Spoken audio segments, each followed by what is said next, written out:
Do you have buyer's remorse? Maybe you bought in January or February and now the market has cooled down a little bit and you're wondering what you should do? Let's talk about it on this week's Q&A.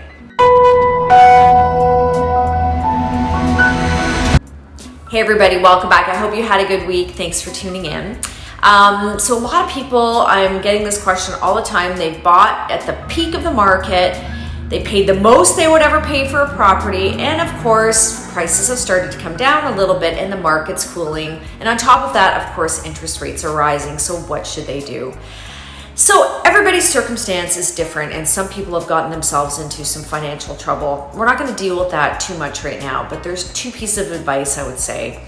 Number one is just hang on, right? So this probably isn't going to last long. And even if it does, you know, most of you have bought for the long haul. There's never been a period in history where prices have continued to drop throughout time. They always go back up. So maybe they're going to be slower for the next couple of months, but maybe they're not. We just don't know. And if you're planning on keeping this property because you're living there and this is what you wanted to buy, this was your home, don't worry about the fact that maybe it's worth $20,000 or $30,000 less today. Because next year, the next year after, it's going to be worth $100,000 more. So what's the difference?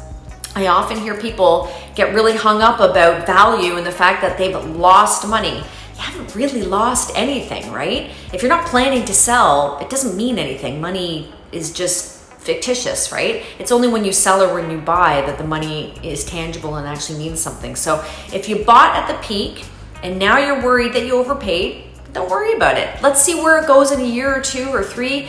That's when it's going to matter, when you're actually thinking about selling. Otherwise, just hang on for the ride. Interest rates rising is a whole other story. I mean, that's a conversation for another day. Don't get yourself into a situation where, you know, you are going to be strapped and can't afford to pay more if interest rates rise, which we know that they are. There should be measures in place for that. But again, that's a conversation for another day. So for most of you, I would say don't panic. Just hang in there, and I absolutely promise prices are going to go right back up to where they were. I can't say when, but I guarantee you they will.